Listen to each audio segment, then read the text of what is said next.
Bien-aimé peuple des Chandeliers d'Or, bonjour. Ici, c'est la voix de votre serviteur, le frère Elvis, depuis la ville de Lubumbashi en République démocratique du Congo. Nous vous croyons en bonne santé et nous vous croyons poursuivants, jamais fatigués dans le grand et fastidieux programme que le Seigneur nous a donné, qui doit couvrir les 3 derniers mois de cette année 2022. Nous vous l'avons dit la fois passée que nous ne faisons pas des slogans et nous ne répondons pas à l'appel des slogans, mais nous sommes prêts à répondre à tout appel que le Seigneur nous a fait. Et l'appel que le Seigneur nous a fait était celui de mettre les cris. Tel que nous vous l'avons dit la fois passée, c'est que dans le livre de Josué, chapitre 4, verset 6, la Bible dit par la bouche de Josué, lorsque les enfants d'Israël commencent la conquête de la ville, la conquête de Canaan, ils sont dans une petite ville, dans une ville qu'on appelle Jéricho. Il leur dit que vous ne ferez aucun bruit pendant qu'ils étaient en train de mener la bataille dans leur stratégie, jusqu'à ce que je vous dirai de faire de bruit. Nous comprenons que les cris ou le bruit sont donc conduits ou poussés par Dieu lui-même. C'est Dieu qui pouvait permettre à ce que Israël puisse commencer à émettre les cris. Nous avons commencé avec vous une année qui va bientôt s'achever. Vous avez remarqué, pour ceux-là qui sont sous le ministère du centre missionnaire du Chandelier d'Or, que nous n'avons organisé aucun séminaire ou nous n'avons fait absolument aucune grande activité ayant trait avec des manifestations genre marathon et consorts, parce que nous n'avions pas alors rien réussi comme recommandation de cette manière-là. Mais quand nous nous approchons de la fin, le Seigneur nous a donné cette recommandation de faire, de mettre des cris.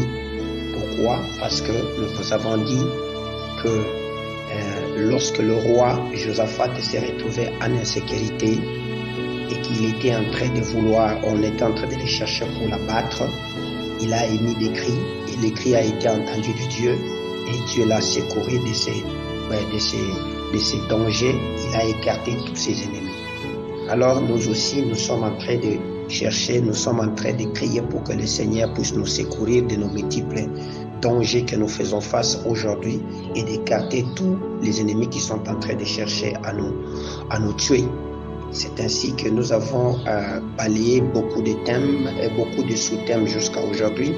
Ce matin, par la grâce de Dieu, nous voulons aborder un sous-point dans le grand thème que nous sommes en train d'exploiter, qui est les cris de la vie.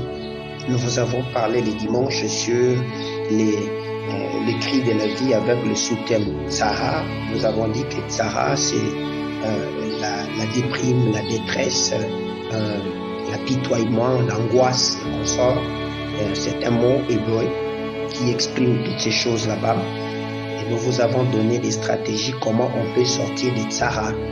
Parce que nous n'émettons pas les cris des Tzara, nous émettons les cris de ce qu'on appelle Tzahak. Tzahak, pour nous, c'est des cris de foi. En dépit des détresses dans lesquelles nous sommes, Dieu ne veut pas que nous puissions murmurer, nous puissions pleurnicher ou vociférer autour de nos vies, mais il veut que nous puissions faire entendre nos bruits. Nous voulons faire entendre nos désirs par des cris. Nous avons dit que seulement dans l'amour de Dieu, parce qu'il a compris que beaucoup de gens ne comprenaient pas ce à quoi lui il attend de nous. C'est comme ça qu'il nous avait amené dans le livre de Psaume 107, le verset 4 à 6, pour nous montrer comment est-ce qu'Israël en son temps avait compris son problème et il avait exprimé. Alors ce matin, nous voulons continuer avec un sous-thème qui est tiré de ce même livre de Psaume 107, les chapitres 4 à 6. Les chapitres 4 à 6. Je vais les lire dans ma version 8 secondes 1910. La Bible me dit au nom de Jésus-Christ, ils erraient dans le désert, ils marchaient dans la solitude sans trouver une ville où ils puissent habiter. Ils souffraient de la faim et de la soif, leur âme était languissante. Dans leur détresse, ils crièrent à l'Éternel et il les délivra de leur angoisse. Amen, amen. Nous voulons tirer notre sous-thème aujourd'hui dans le verset 4. La Bible dit dans le verset 4 et dans le verset 4, la Bible dit « Ils erraient dans le désert, ils marchaient dans la solitude ». En réalité, c'est que vous allez comprendre qu'Israël est en train de faire une marche totalement dans la solitude. Et dans cette solitude, c'était une expression presque de l'abandon, une expression de manque de soutien et consorts. Nous avons dit que la solitude, de manière générale, est une expression d'isolement, est une expression d'abandon, de manque d'appui et consort. Et que cette expression, si elle affecte notre âme, qui est la partie motrice de la personne de manière un peu générale, c'est-à-dire là où il y a ses émotions, là où il y a sa mémoire, là où il y a son intellect de manière générale, ça peut pousser ces derniers à ce que nous appelons à la déprime, à l'angoisse, et de manière générale, l'homme peut se retrouver isolé, qui est dans la stratégie du diable, afin qu'il puisse se retrouver dans la dépendance de certaines histoires qui sont totalement maléfiques, et à la fin, l'homme peut se retrouver en train de mourir ou de perdre sa vie. Aujourd'hui, nous voulons parler de ce que nous appelons marcher dans la solitude. Le terme solitude dans la version hébreu signifie Tchemama, qui désigne à la fois la solitude, les territoires désertiques et la consternation. Donc vous allez comprendre que Israël, quand il était en train de faire sa marche dans ce désert-là, ils étaient entrés à la fois, ils faisaient face, à la solitude, 2, ils étaient en train de faire face à un territoire désertique, et 3, à une profonde consternation. Ce sont les 3 états qui caractérisent une personne qui vit cette situation ou qui se retrouve dans cette situation. C'est que c'est un monsieur isolé de manière émotionnelle, c'est un monsieur isolé de manière physique, de manière professionnelle et dans ses motivations tout à fait personnelles. Isolé dans le sens qu'il n'a pas d'appui. Isolé dans le sens qu'il ne trouve pas écho dans ce qu'il fait comme demande, ou ce qu'il fait comme recherche, ou ce qu'il fait comme ou ce qu'il est en train de frapper. Isolé dans la manière que son esprit ne le soutient plus et qu'il n'a plus un territoire dans lequel il peut s'asseoir, c'est-à-dire il n'a plus des idées créatrices dans sa mémoire interne qui puissent le permettre de motiver et de partir de l'avant. Et cela l'ouvre ainsi donc face à un profond territoire désertique, c'est-à-dire il le pousse dans un champ désertique, ces champs qui ne produisent absolument rien, c'est-à-dire malgré ce qu'il pourra faire comme travail, malgré ce qu'il peut se auto-motiver personnellement pour avancer, il est donc en train de faire face à ce que nous appelons un désert. Or, vous connaissez de manière générale la caractéristique d'un territoire désertique, c'est un territoire improductif, c'est un territoire non arrosé, c'est un territoire hostile, c'est un territoire qui fait face à beaucoup d'animaux féroces, des animaux hostiles tels que des vipères, tels que des scorpions, des scolpantes qui peuvent abattre, qui peuvent tuer. Vous comprenez? Et cette situation amène donc cette dernière à se consterner. Se consterner, c'est-à-dire se replier vers soi. Et lorsque cette personne se replie vers soi, c'est-à-dire il commence à développer des idées qui sont tout à fait contraires à la pensée de Dieu, des idées qui sont destructrices et des idées qui le poussent à prendre une décision. Et malheureusement, s'il n'est pas soutenu par la foi, par l'espérance ou par l'amour, ces derniers risquent de se retrouver en train de tomber et de mourir. Vous voyez, c'est comme ça que vous allez comprendre que il y a eu dans la marche d'Israël ou dans l'histoire des enfants de Dieu à plusieurs reprises des histoires telles que dans l'histoire de la ville de Ninive, l'histoire de Babylone ou l'histoire d'Égypte, mais aussi l'histoire de Juda, qui ont fait face à ces plusieurs situations qui sont des situations chaotiques, des situations de désolation, des situations de dévastation. Vous comprenez? C'est donc Et ainsi donc, plusieurs prophéties des malheurs ont été lancées vis-à-vis de ces genres des territoires. Prenons par exemple l'histoire de Babylone.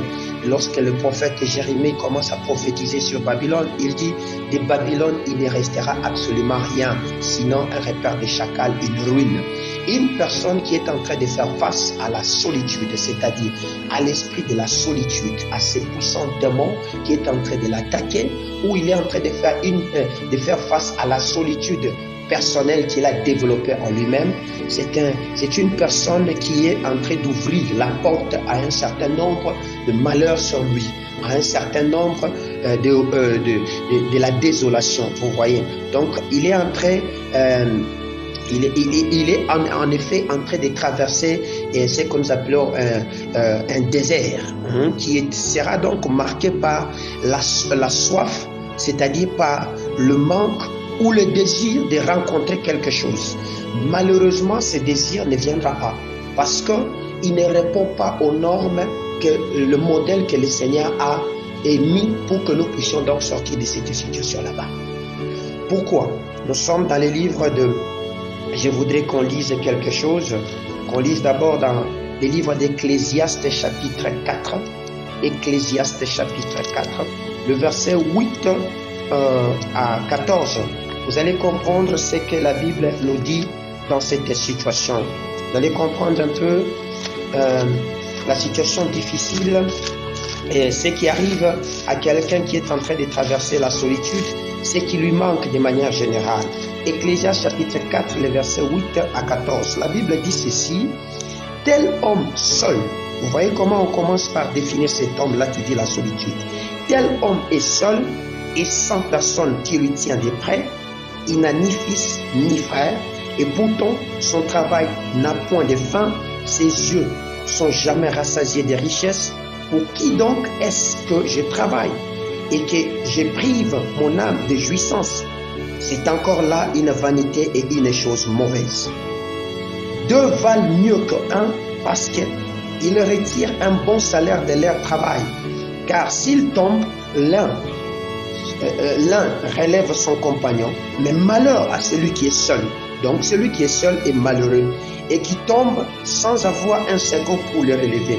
De même, si deux couchent ensemble, ils seront chauds. Mais celui qui est seul, comment aura-t-il chaud? Et si quelqu'un est plus fort qu'un seul, les deux peuvent lui résister. Et la corde à 3 fils ne seront pas facilement. Mieux vaut un enfant pauvre, sage, qu'un oisieux insensé qui ne sait plus écouter les avis, car il peut sortir des prisons pour régner et même rester né pauvre dans son royaume. Amen, amen. Vous comprenez comment l'Ecclésiaste est en train de décrire l'état de cette personne qui vit dans la solitude. C'est en réalité une personne qui se sent seule. C'est en réalité une personne qui ne sait plus sur quoi il peut tenir. C'est en réalité une personne quand on dit il n'a pas de fils ni de frères, c'est-à-dire il n'a plus d'idées, il n'a plus de quoi qui peut le motiver, le faire avancer. Vous comprenez? Et pourtant, malgré qu'il soit en train de travailler, c'est qu'il ne sait plus avec qui il peut partager cette jouissance là-bas. C'est qu'en définitive, nous comprenons que tout ce que nous pouvons gagner, nous avons besoin de le partager avec les autres afin que nous nous sentons en famille. C'est comme ça que lorsque Jésus-Christ commence à faire la promesse aux enfants d'Israël avant de partir, il dit... je ne vous laisserai pas seul, je serai avec vous jusqu'à la fin des temps. C'est que Jésus a promis d'être avec nous tous les jours jusqu'à la fin des temps. Mais lorsque je me sens à moi-même, je suis totalement seul et que je ne sais plus avancer, il y a de quoi émettre des cris. Et les cris que nous voulons, que nous devons émettre, c'est les cris de secours. Et ce secours doit trouver son point d'ancrage dans la foi. Car 3 choses vont demeurer: la foi, l'espérance et l'amour, nous dit la parole de l'Éternel dans les livres de 1 Corinthiens chapitre 13. Vous comprenez? Ce sont les 3 choses qui demeurent en dépit de tout: la foi, l'espérance et l'amour. Malheureusement, lorsque la foi est déjà attaquée, l'espérance est déjà attaquée, même si vous êtes motivé pour cet amour, ce travail que vous êtes en train de faire, ou motivé pour la femme qui est à côté de vous, vous allez voir que vous resterez après totalement seul et que vous allez manquer au rendez-vous de vivre cette jouissance que l'Éternel a déclarée sur vous. Amen, amen. Alors, Tchemama, c'est l'état de ces déserts spirituels que l'homme traverse, ou de la solitude que l'homme traverse. C'est ce que nous appelons Tchemama. C'est les caractères dépressifs de la solitude et en même temps les caractères d'étanchéité, de soif qu'aimer quelqu'un qui cherche à tout prix à sortir, mais qui n'arrive pas à sortir. Vous comprenez? Alors, dans cette situation, une malédiction vient s'attacher à cet état de solitude et nous prive de vivre le bonheur que le Seigneur nous a donné. Voilà pourquoi les sagesses étaient Salomon, dans sa sagesse, a écrit ces choses pour avertir le peuple de Dieu. Alors, ce matin, nous voulons savoir comment est-ce qu'on sort de Tchemama. Comment est-ce qu'on sort de la solitude ou du chemin de la solitude? Parce que ce n'est pas un chemin que le Seigneur nous a tracé. Amen, amen. C'est que vous comprenez qu'Israël, quand ils étaient en train d'errer, allant de gauche à droite sans savoir où ils devaient poser leur tête, ils ont compris la situation. C'est que dans leur détresse qui était en train de les angoisser, ils devaient crier, pas n'importe où, mais ils devaient crier à l'Éternel, parce que l'Éternel est le seul qui va apporter la solution dans cette situation que vous êtes en train de faire face aujourd'hui. Amen, amen. Comment surmonter la solitude? Que dit la Bible du sentiment de solitude? Quelles sont les causes et comment surmonter la solitude? Je le dis encore, que la solitude est un sentiment le plus difficile à surmonter. Si vous ne savez pas crier au secours, afin que le Seigneur vous sorte de cette situation, si vous vous y laissez y mettre, plonger dans cette situation, ça risque de vous amener dans la déprime, et la déprime va vous amener dans la dépression, et la dépression va vous amener à la dépendance, et la dépendance va vous amener à l'agonie spirituelle, et c'est fini. Lorsque vous êtes isolé, l'ennemi va vous abattre. Comprenez donc que la situation de Josaphat était que le roi syrien avait dit: nous n'avons besoin ni des grands ni des petits, mais du roi. On est en train de chercher celui qui porte la promesse. Or, la puissance de la solitude attaque toute personne qui porte en lui une promesse que le Seigneur a mis en lui et qui le motive enfin de le réaliser. Mais malheureusement, lorsque les chemins commencent à devenir longs, les épreuves commencent à devenir grandes, la personne se retrouve en train de subir de l'oppression de l'extérieur vis-à-vis de ce qu'il voit, comment les amis sont en train de prospérer, lui ne prospère pas, le temps qui s'écoule, les choses qui évoluent rapidement. Cette personne, s'il ne cherche pas l'appui, s'il ne crie pas au secours, il déprime, et lorsqu'il déprime, la mort commence à entrer. Voilà pourquoi nous avons donc besoin de faire un bon cri.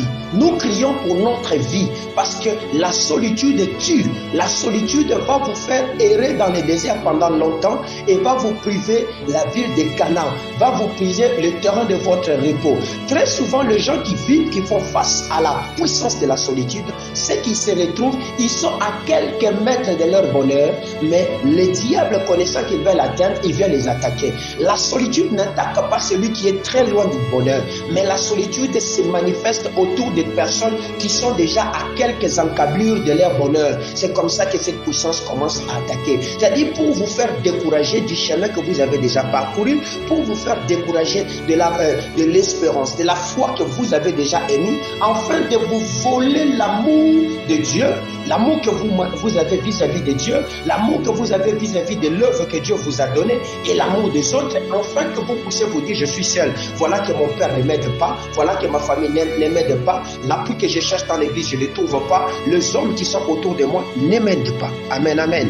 Alors, voilà, c'est comme ça que la puissance de solitude va se manifester comme un esprit qui ne va pas attaquer ton corps, mais qui attaque le moi, et qui est le domaine, ce que nous appelons quoi? Le domaine de l'intelligence, de motivation, qui est donc l'âme de la personne. Lorsque Paul comprend ces choses, il dit: ne vous conformez pas au siècle présent. Amen, amen. Donc, nous avons besoin de ne pas la solitude t'attaque parce que tu cherches à te conformer au siècle présent, à te conformer à la manière de vivre des hommes, à te conformer à la situation actuelle. Dieu sait que tu as besoin du mariage. Dieu sait que tu as besoin du travail. Dieu sait que tu as besoin des enfants. Dieu sait que tu as besoin de, je ne sais pas, de vivre quelque chose de spécial. J'ai dit la fois passée, c'est que le salut a deux aspects ou deux branches. Il y a le salut céleste que nous appelons la vie éternelle, que nous allons vivre dans la nouvelle cité que le Seigneur nous construit, qui s'appelle la Nouvelle Jérusalem. Mais il y a le salut terrestre qui se manifeste par la délivrance, la paix, la joie et tout le bonheur que Dieu a déclaré sur la terre. Voilà pourquoi quand il a fait cette promesse à Pierre, il a dit que nous allons hériter ces choses au centuple, d'abord sur la terre, ensuite au ciel. Donc le salut qui est en résumé une délivrance que le Seigneur est venu nous apporter au moyen de la mort, vous voyez, de Jésus et de sa résurrection, du prix qu'il a payé. Ce n'est pas un salut qui est venu pour nous isoler ou nous laisser seuls. Voilà pourquoi Jésus a dit: je serai avec vous, parce qu'il savait que s'il nous laissait seuls, nous serons donc livrés à l'ennemi qui s'appelle la solitude, et nous allons déprimer pour finir par abandonner son enseignement. Nous ne serons plus à même de témoigner de Jésus. Nous ne serons plus à même de communiquer la vie de Jésus aux autres. Amen, amen. La solitude, je l'ai dit, est l'un des sentiments les plus difficiles à surmonter, parce que la solitude vient avec des sous-démons, et les sous-premiers démons qui l'amènent, c'est ce qu'on appelle l'esprit de rejet. Vous allez sentir que vous êtes rejeté dans tout. Vous allez sentir que vous êtes déprimé, personne ne vous accepte. C'est ce qui fait que quand quelqu'un est habité par ce puissant démon qui s'appelle la solitude, même s'il s'est motivé comment, il écrivait un CV et qu'il allait déposer, le démon libère de son onction sur les CV, et ce CV ne sera pas accepté, sera automatiquement rejeté. Jésus a fait face à ces démons parce qu'il voulait l'enlever dans la maison, afin que nous soyons acceptés dans les bien-aimés Jésus. C'est comme ça qu'il a accepté de mourir à Golgotha. C'est comme ça qu'il a accepté que ses frères, ses enfants, ceux de qui il est venu puissent les rejeter, afin que nous, lorsque nous allons nous y mettre sur ce chemin, nous ne puissions plus éprouver ces sentiments de rejet. Amen, amen. Car le rejet amène ce qu'on appelle l'apitoiement, l'homme à s'apitoyer. Le rejet amène ce qu'on appelle un esprit de soupçon, c'est-à-dire vous serez, celui qui est seul, il soupçonne tout le monde de tout et de rien. Il te soupçonne que tu les critiques, il te soupçonne que tu es mauvais, il te soupçonne de ceci, il te soupçonnera de tout. Le rejet amène ce que nous appelons ce qu'on appelle des sentiments suicidaires. Dans le pire des cas, il pousse quelqu'un à aller même se suicider. Le rejet amène ce qu'on appelle des vociférations, c'est-à-dire des tumultes autour de toi. Tu seras toujours en train de te retrouver, en train de te chamailler avec des gens. L'incompréhension. Par l'esprit de la solitude qui amène le rejet, tu verras que tu es comme mal compris, les gens ne t'écoutent pas, et pourtant c'est toi qui as développé ces démons en toi, et ces démons commencent à t'attaquer.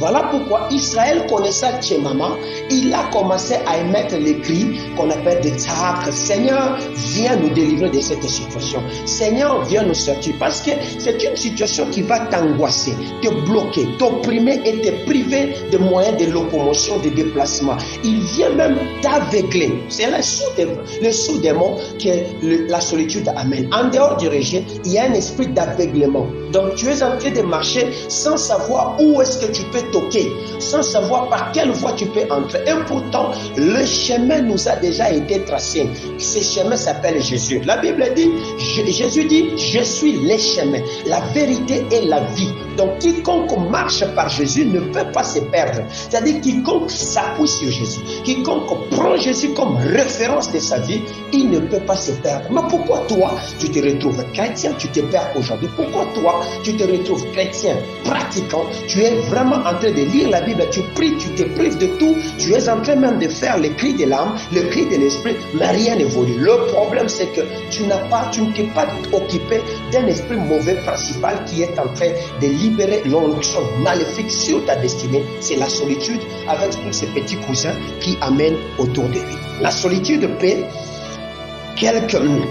être quelque chose de ravageur, c'est-à-dire la solitude va commencer à ravager ta paix intérieure, va ravager la joie. Amen, amen. Je dis ceci, c'est qu'il ne peut pas avoir effusion de la pluie de l'arrière-saison là où il y a tristesse, là où il n'y a pas de joie, là où il n'y a pas de paix. Jésus, connaissant que nous aurons besoin, nous allons faire face aux tribulations. Il a dit, je vous laisse ma paix, je vous donne ma paix. Ce n'est pas comme la paix de ce monde. La paix de Christ gardera votre cœur. Amen, amen. Vous voyez, c'est la paix de Jésus qui garde nos cœurs. Et Paul vient ajouter, il a dit, Paul nous dit, soyez dans la joie. C'est que lorsque je combine la paix et la joie, je commence à dégager l'espace nébuleux qui s'est créé autour de moi pour permettre à ce que le ciel reste dorénavant ouvert, que la pluie de l'arrière-saison arrive.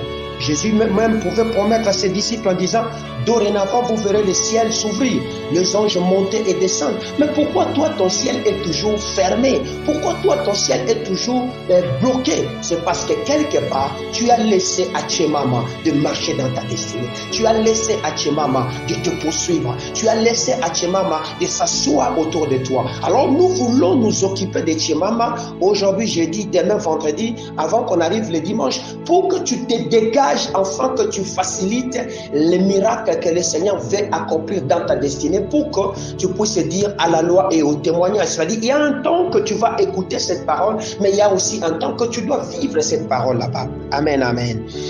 Donc, vous allez comprendre que dans la forme la plus extrême de la solitude, cela peut amener quelqu'un au suicide. La solitude a l'odeur de l'enfer. Amen, amen. La solitude, celui qui vit la solitude, c'est comme quelqu'un qui a ouvert la porte à l'enfer sur la terre. Alléluia.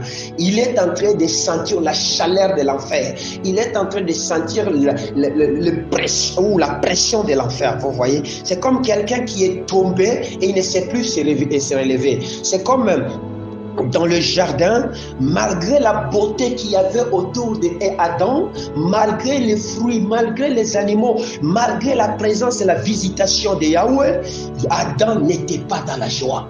Amen, amen. Dieu comprenant que mon enfant est en train de faire, de mourir en son fort intérieur, parce que lorsque la solitude vient, il amène un démon de mutisme, c'est-à-dire la personne ne parle pas, la bouche est fermée et le silence s'installe. Alors Dieu a dit, il n'est pas bon que l'homme soit seul. Vous comprenez? Si Dieu a dit il n'est pas bon que l'homme soit seul, c'est qu'il sait que tu as besoin d'une aide à côté de toi. Tu as besoin de quelqu'un qui va te faire avancer. Tu as besoin de quelqu'un qui peut te soutenir et te motiver. Voilà pourquoi deux valent mieux qu'un.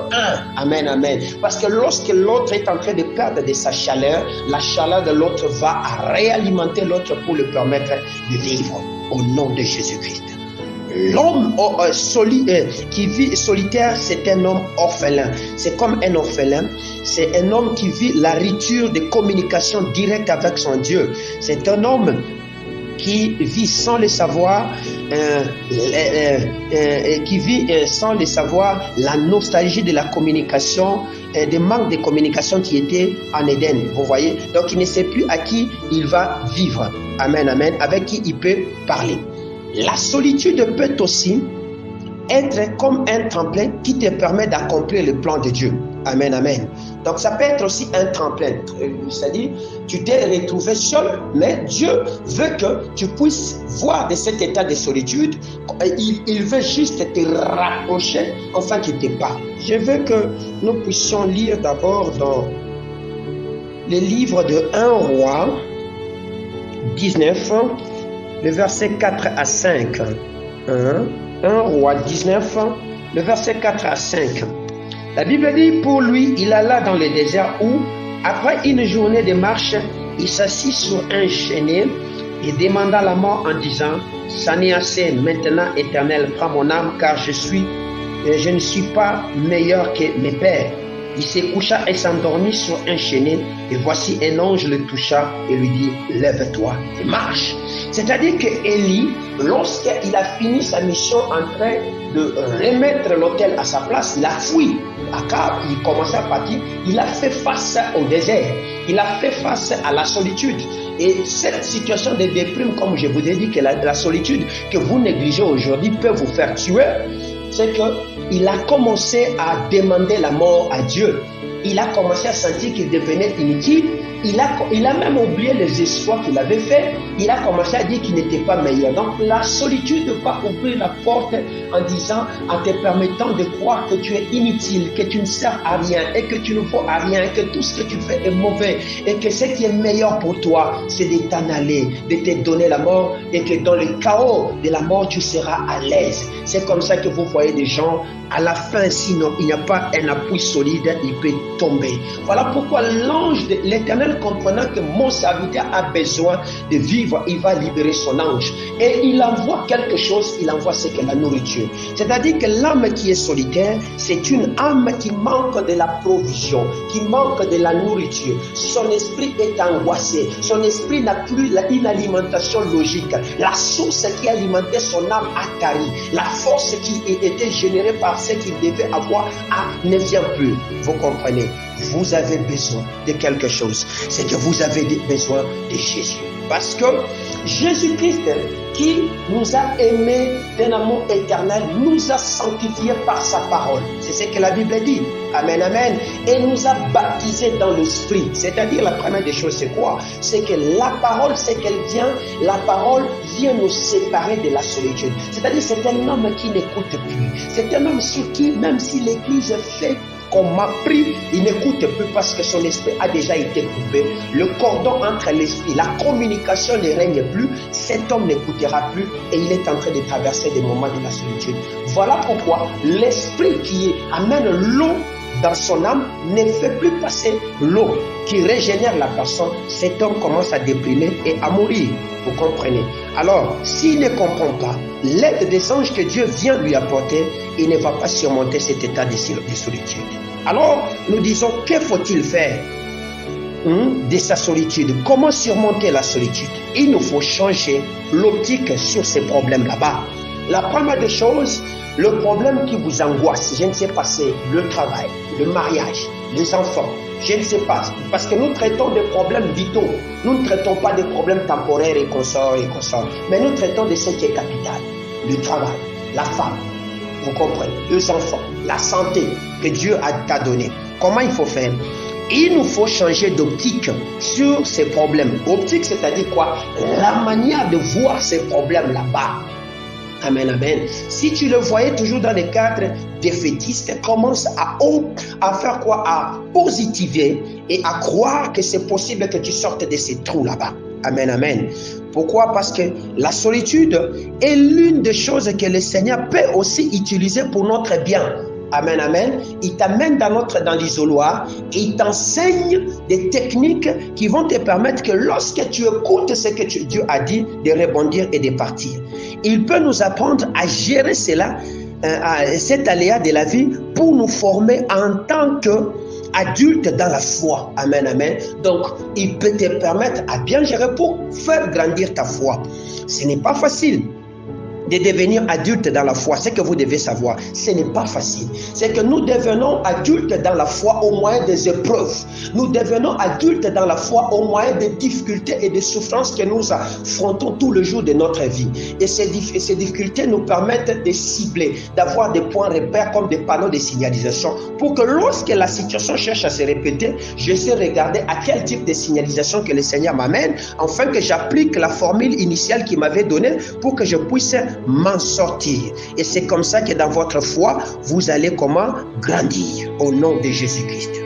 Donc, nous avons besoin de faire quoi? De regarder notre manière de voir la situation. C'est que je pouvais l'enseigner un jour. Comment sortir du désert? C'est que lorsque vous êtes en train de traverser le désert, sachez qu'il y a deux choix qui se présentent au devant de vous, tel que même les Chinois le disent. Les Chinois voient dans le désert un moment de danger et un moment d'opportunité. Aussi longtemps que vous ne regardez qu'au danger, vous allez mourir dans le désert. Mais regardez aussi les opportunités que vous offrent ces déserts là-bas.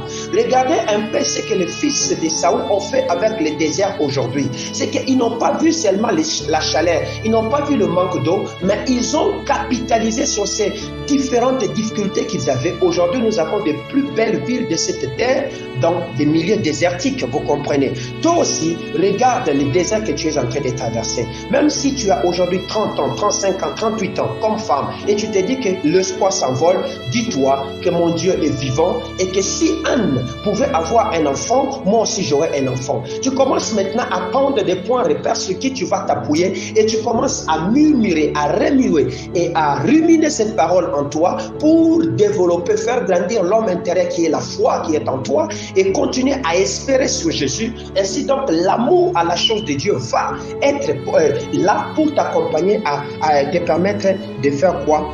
D'avancer. Amen, amen. Donc, quelles sont les causes de manière générale de la solitude? Je peux prendre un exemple chez des petits enfants quand ils commencent l'école. Tous de manière globale sur le plan planétaire, nous venions de vivre le moment des rentrées scolaires. Amen, amen. Vous voyez que c'est un moment où l'enfant, quand il veut aller à l'école, c'est comme un sévrage qui se fait entre la maison et le milieu qui veut entrer. Si les parents ne savent pas accompagner très bien l'enfant dans ces moments-là, crucial de sa vie, pour le permettre à s'intégrer dans cette situation, l'enfant peut fuguer, l'enfant peut arriver à une situation pour dire il n'aime pas l'école et commencer à faire quoi? À refuser l'école. Parce qu'il s'agit d'une séparation nette. C'est que l'enfant doit apprendre à se réveiller tôt, se habiller, prendre ce qu'il a comme objet scolaire et quelques biens et partir à l'école et savoir qu'à 12 heures, il doit rentrer à la maison. C'est des nouvelles habitudes que l'enfant commence à acquérir. Vous comprenez? Mais quand ce moment arrive et que toi, lorsque tu veux amener l'enfant à l'école, c'est alors que tu lui mets les dessins animés. Cet enfant n'aura pas le goût d'atteindre ces milieux. Donc, il y a des choses que le Seigneur, que tu vas priver à ton enfant de manière automatique afin de lui communiquer l'amour de autre chose. C'est comme ça que le Seigneur peut permettre que la solitude arrive. Il te prive de certaines histoires afin de te permettre, de te permettre d'adhérer dans la nouvelle vie que lui veut que tu puisses entrer. Et cette nouvelle vie va t'offrir d'autres opportunités qui viendront d'abord avec des épreuves. Ne regarde plus, ne te focalise plus trop sur les épreuves, mais focalise-toi pour l'opportunité de faire grandir le don de la foi que l'Éternel a mis en toi, afin de permettre de triompher sur la terre avec la foi, car c'est notre foi qui triomphe du monde au nom de Jésus-Christ. Vous voyez, c'est un peu ça. Donc, nous comprenons que la séparation d'avec son milieu naturel peut créer ce qu'on appelle la solitude. La séparation avec sa famille peut créer ce qu'on appelle la solitude. La séparation avec ses amis peut créer la solitude. C'est que les enfants d'Israël devenaient de plus en plus solitaires parce qu'ils croyaient, ils s'étaient séparés, de l'Égypte. Ils s'étaient séparés de l'Égypte et qu'il n'y avait plus de foi.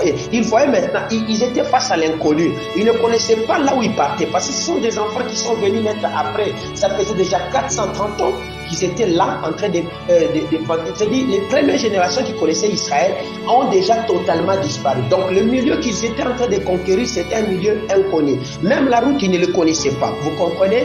Mais ils marchaient seulement par la foi qui est Dieu qui s'incarnait devant eux comme nuée, comme colonne de feu, et ainsi de suite. Ils étaient en train de... Donc toute séparation crée ce qu'on appelle le syndrome de la solitude.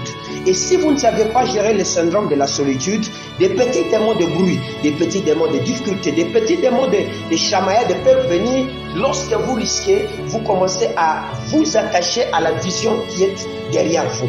Dieu n'a pas mis les yeux derrière la tête, mais devant la tête, pour dire que l'homme doit cesser à un moment de s'affectionner aux choses derrière et d'avancer de l'avant. Voilà pourquoi il a dit, ne considère plus les événements passés. Tu étais en train de toucher 100 000, 200 000, je ne sais pas combien tu touchais, mais tu t'es retrouvé, c'est fini. Arrête ces discours là-bas, positive-toi, avance maintenant, vois autre chose dans la nouvelle opportunité que le Seigneur te donne. Amen, amen. Peut-être qu'il veut te donner mieux, mais avant de te le donner, Dieu fait passer toujours quelqu'un dans la formation. Même Jésus, avant de commencer sa mission, il s'est fait baptiser, il fut amené dans le désert pour être éprouvé. Et après cela, il a croisé le diable lui-même en personne. Il a eu faim, il a manqué d'eau. Mais à la fin, le Seigneur est venu le nourrir. C'est que nous sommes arrivés à un moment où le Seigneur veut nous nourrir. Mais il va nous nourrir si nous demeurons en lui. Et que ses paroles aussi demeurent en nous. C'est alors qu'il va nous nourrir. Et cette nourriture qu'il va nous donner va nous permettre maintenant de faire face aux aléas du monde.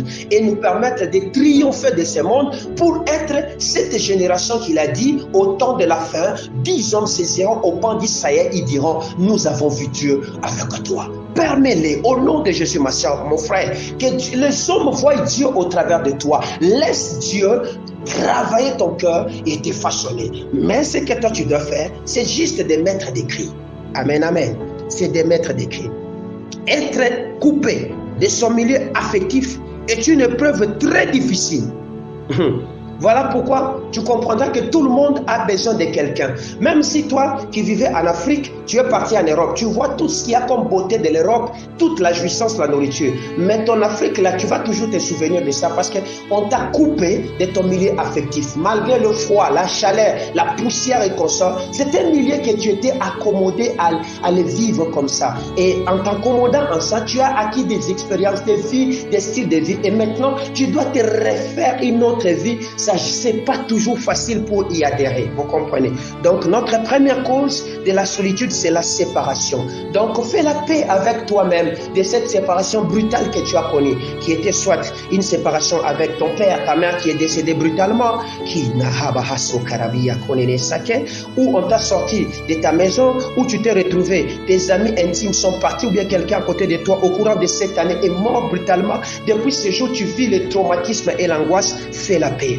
La deuxième des choses comme cause de la solitude, c'est la trahison. Lorsque quelqu'un est trahi par son amour propre, c'est-à-dire c'est un homme que j'aimais beaucoup, mais je le trouve, il déconne, il me ment, vous comprenez. Ça isole, dans un premier temps, ça isole la personne. Si cette personne ne trouve pas un accompagnement moral, social, professionnel, et bien dans ce qu'il fait, la personne déprime et risque de se suicider. Pourquoi? Parce que quand deux deviennent un, il y a un attachement non pas seulement corporel, mais il y a un attachement de l'esprit. Il y a ce qu'on appelle les liens d'âme qui se créent et qui permet à ces deux personnes de tenir dans les épreuves et dans tout. Mais vous imaginez que la personne pour qui vous vous êtes motivé, la personne pour qui vous vous êtes donné, vous a trahi. Si vous n'êtes pas fort, je vous dis, vous risquez de tomber. C'est parmi les causes qui génèrent la solitude, parce que vous allez me poser la question, mais pourquoi ils étaient dans la solitude où ils ne savaient pas faire reposer leur tête? C'est qu'ils étaient peut-être trahis, ils étaient séparés brutalement, vous comprenez. La troisième cause, c'est le célibat. Alléluia. En Israël, on appelle opprobre. En Israël, le terme opprobre faisait référence chez la femme. Donc la pire d'humiliation faisait référence chez la femme par le célibat. Quand une femme à l'âge de se marier ne se mariait pas, elle était sujet à l'opprobre, c'est-à-dire à la pire honte de toute la société. 2. Au veuvage précoce. Ça faisait qu'elle était l'objet de la honte de toute la société. C'est comme ça que Naomi changeait même son nom pour devenir Mara. Vous comprenez? Et 3, lorsque la femme ne savait pas donner naissance, ce sont les 3 choses qui caractérisaient l'opprobre chez la femme. Et chez l'homme, c'était l'incirconcision. C'est comme ça que lorsque Israël arrive à la porte de Canaan, Dieu dit à Israël, vois aujourd'hui, je roulais sur toi l'opprobre d'Égypte. C'est-à-dire quoi? C'est que la génération qui était née dans le désert était incirconcis. Et quoi? Dieu pouvait demander à Josué, fais une seconde circoncision pour que mes peuples soient démarqués. Vous comprenez? C'est un peu ça. Donc, le célibat prolongé est une marque, est une chose qui, lorsque ce n'est pas bien géré, va amener une personne à la déprime et à la solitude. Voilà pourquoi vous voyez des femmes qui vivent ces moments très longtemps. Ils deviennent aigris, colériques et mauvaises dans la société de manière générale. Elles deviennent épidermiques, elles deviennent trop sensibles, elles deviennent difficiles, elles n'aiment plus beaucoup la société. Et vice-versa, même chez l'homme, c'est un peu dans ce sens. Pourquoi? Parce que la chaleur dont la femme a besoin ou l'homme a besoin, qui devait vivre, ne se fait pas communiquer. Il se retrouve seul, il ou elle se refroidit en son intérieur et il est donc livré à ce que nous appelons cette puissance de la solitude. Bon, évidemment, une tierce cause, c'est l'adolescence. Vous voyez, lorsque les enfants commencent à traverser l'adolescence et que le parent ne savent pas très bien l'accompagner, cet enfant, si vous ne savez pas bien le gérer, il risque de fuguer et se retrouver en train de vivre ce qu'on appelle la solitude. Amen, amen.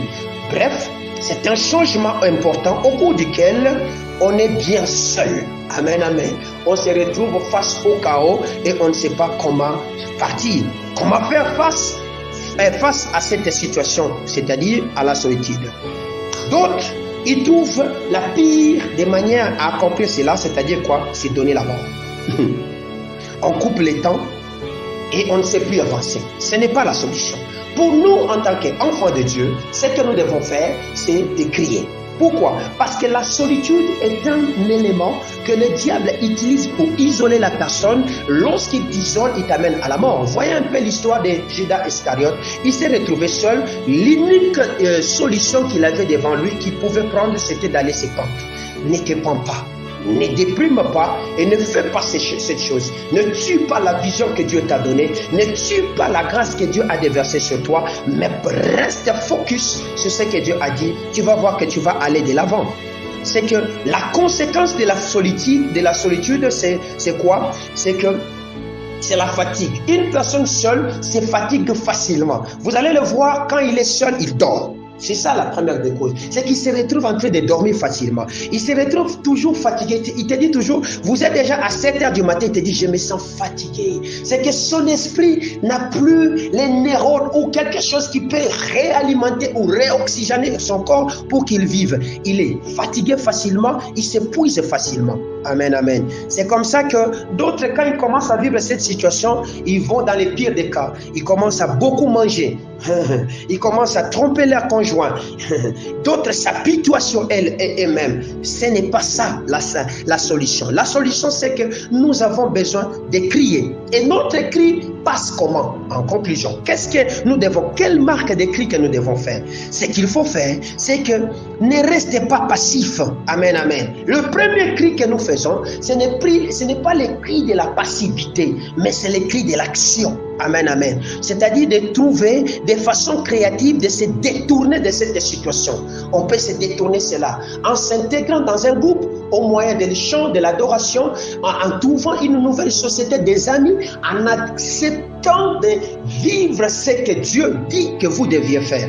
Voilà pourquoi Paul, dans sa solitude, pensait qu'un peu en lui, il résistait, il faisait face à toutes ces captivités là-bas et il savait comment s'en sortir, vous comprenez?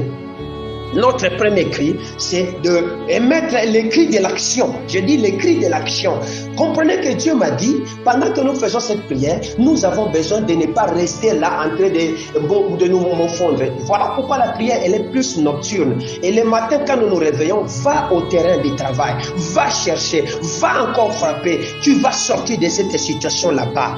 Deuxième manière pour sortir, le second cri, c'est le cri qui minimise ce qui nous arrive. Amen, amen. Le cri qui minimise, qui réduit en néant la force de pensées négatives que le diable vous communique. Donc vous ne ressassez pas l'ancienne vie, ne remettez pas à jour les choses anciennes, minimisez ce qui vous arrive pour dire que non, c'est vrai que je manque aujourd'hui, mais je sais que Dieu va me donner. Donc, en développant des pensées positives, en criant, en déclarant de bien sur soi, c'est comme ça que vous allez partir. Sinon, vous risquez de développer un ressenti qui vous enferme comme dans une prison et qui ne va pas vous faire sortir, va lancer sur vous des petits démons, des jérémiades et qui feront qu'aujourd'hui vous allez faire vos propres lamentations. Amen, amen. La troisième manière ou le troisième cri, c'est le cri de la reconnaissance de la présence de Dieu. Donc vous avez besoin de crier pour que Dieu vienne. Amen, amen. Que Dieu vous regarde et se souvienne de vous. Donc qu'il reconnaisse, qu'il regarde sur vous en tant que son enfant. Il s'agit d'un cri où nous croyons que Dieu seul est capable pour nous sortir de cette situation. Où je compte sur Dieu, où je m'appuie sur lui, où tout ce que je fais revient à Jésus-Christ. Amen, amen. Car la parole dit, je ne t'abandonnerai pas, je ne te délaisserai pas. Amen, amen. Donc, je commence à développer ce trésor dans la prière en disant, Seigneur, tu as dit, tu ne m'abandonneras pas. Lorsque je fais face au rejet, je dis, Seigneur, je sais, ici on a dit non, mais toi tu ne m'as pas abandonné. Tu es avec moi. Je continue à chercher. Je sais que ce mari est venu, il est parti. Je sais que l'autre est en train de venir. Je n'abandonnerai pas parce que tu es toujours avec moi. Je reconnais que Dieu est mon dernier rempart. C'est comme ça que cet homme homme de Job est sorti de sa situation parce qu'il pouvait reconnaître ici, je reconnais que mon Rédempteur est vivant. Même si mon corps s'est déprimé, il s'élèvera. Au nom de Jésus, je le prophétise sur ta vie, que le Seigneur est déjà debout dans ta vie. Il veut que seulement que tu reconnaisses. La Bible dit dans Ésaïe, arrêtez, reconnaissez qu'il est Dieu. Arrête de pleurnicher sur toi. Reconnais la grandeur de Dieu. Reconnais la puissance de Dieu. Reconnais qu'il est capable de faire quelque chose de nouveau et de changer. C'est comme ça que tu vas activer la présence manifeste de notre Seigneur sur toi. Quatrième forme de cri pour sortir de la solitude, c'est de compatir aux besoins des autres. Tu n'es pas seul. C'est-à-dire, lorsque tu te sens solitaire, commence à aller vers les autres, commence à les côtoyer, prends leur situation, motive-les. C'est comme ça que tu vas libérer cette énergie négative qui est en toi en prenant l'énergie positive qu'il y a sur les autres. Vous comprenez pourquoi? Parce que les proverbes disent que l'âme bienfaisante sera elle-même arrosée. C'est-à-dire, quand je fais des bonnes choses, je suis en train de permettre à ce que la pluie de ces autres-là vienne aussi sur moi. C'est comme ça que nous faisons des prières toujours accompagnées des actions de grâce pour permettre à ce que notre ciel soit totalement dégagé. Donc, il est mieux de faire aux autres ce que vous voudrez qu'on vous fasse. En un mot, vous voyez. Donc, vous voulez sortir de déprime, vas-y voir ceux qui sont en déprime, faites du bien en eux, motivez-les, même si vous sentez que dans votre corps ça bloque toujours, continuez. Vous allez voir que la chose va aller de l'avant et vous allez progresser. Amen, amen. Donc, ne restez pas dans cette situation que vous êtes en train de rester là-bas. Pourquoi? Parce que Jésus a dit, il sera avec nous jusqu'à la fin des temps. Amen, amen. Jésus dit dans Marc 14, verset 49 à 50, j'étais tous les jours parmi vous, j'enseignais dans les temples, et vous ne vous êtes pas saisis de moi. Mais c'est afin que les Écritures soient accomplies. Alors, tous l'abandonnèrent et prirent la fuite. C'est vrai qu'à un certain moment, Dieu a permis que les gens t'abandonnent parce qu'il y a une écriture de l'Éternel qui doit se réaliser dans ta vie. Et cette écriture, dans l'école de Dieu, on y va seul. On n'y va pas avec une compagnie. Dieu seul te mettra dans cette moule et va te réformer. Voilà pourquoi il dit dans Matthieu 27, verset 46, et vers la 9e heure, Jésus s'écria d'une voix forte, Eli, Eli, lama sabachthani, c'est-à-dire, mon Dieu, pourquoi m'as-tu abandonné?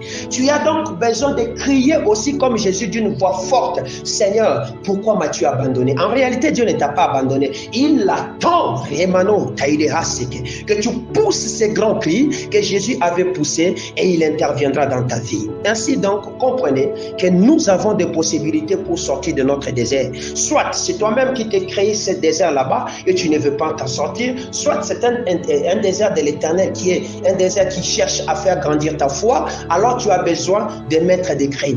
Voilà pourquoi nous disons le cri de la vie Tchemama. Tchemama, c'est la solitude. Tchemama, c'est ce cri que lorsque je suis dans la solitude, j'ai besoin de reconnaître ici c'est Tchemama. Et qu'est-ce qu'il faut pour Tchemama? Il faut Tzahak, qui va me permettre de quitter cet stade pour m'engager afin de voir Canaan. Au nom de Jésus, je te bénis parce que tu as bien écouté cette parole. Laisse que maintenant cette parole entre en toi, fasse effet maintenant et te permette de localiser dans quelle forme de solitude tu es en train de traverser et dans quel désert que tu es et te permettre de pousser un bon cri et faire ce que Dieu a dit que tu devras faire. Ainsi donc que tu vives le miracle de la vie au nom de Jésus. Je suis en train de libérer l'espace aérien sur toi. Je suis en train d'engager le ciel dans ta vie. Je suis en train d'engager Jésus-Christ dans ta vie. Je suis en train d'engager la parole de Dieu dans ta vie. Et je motive ton esprit. Je le ranime maintenant. Comme on réanime quelqu'un qui est dans la salle de l'agonie. Sois animé par la puissance du Saint-Esprit ce matin. Sois animé par l'onction du Saint-Esprit ce matin. Sois animé par la puissance de Dieu ce matin. Et laisse que tu vives et que tu ne meurs pas au nom de Jésus. Bien-aimé, telle est ma prière pour toi. Nous continuons notre action, le cri de la vie. Et aujourd'hui, jeudi, nous prierons comme nous avons dit dans les 4 manières que nous avons dit. Et nous allons continuer. N'oubliez pas, nous sommes à genoux de 22h30 à minuit et de 3h à 4h. Nous sommes en train de prier. Nous prions de 22h à minuit en faisant le cri de la foi qui est basé sur la louange et l'adoration. Et de 3h à 4h, nous faisons le cri de la vie qui est basé sur la foi en parole parlant de nos problèmes ou nous faisons au secours à Dieu pour qu'il vienne nous sortir de cette situation là-bas. Et pour ceux qui ont encore un peu de force, de 16h à 18h30, ils sont à genoux en train de se motiver, de méditer la parole et de prier au nom de Jésus-Christ. N'abandonnez pas, parce que même si on vous dit que vous avez maigri, cela veut dire que le Seigneur a dit offrez vos corps comme des sacrifices vivants, saints et agréables. Tel sera de votre part un culte raisonnable. Nous sommes en train d'offrir parce que nous croyons que Dieu, il est celui qui écoute la prière. C'est comme ça que tous les hommes viennent à lui. Et ta prière ne restera pas stérile. Dieu te répondra. Je bénis ta journée, je bénis tes activités, je bénis ta prière et je bénis ta maison. Que le nom de Jésus que je sers soit avec toi et que tu vives des signes et des miracles et que ce que Dieu a dit s'accomplisse maintenant et qu'un temps nouveau commence dans ta destinée au nom de Jésus. C'était la voix de votre serviteur, le frère Elvis, depuis la ville de Lubumbashi. Sentez-vous à l'aise de nous contacter sur nos réseaux sociaux ou de nous joindre directement par des adresses que nous laissons au nom de Jésus.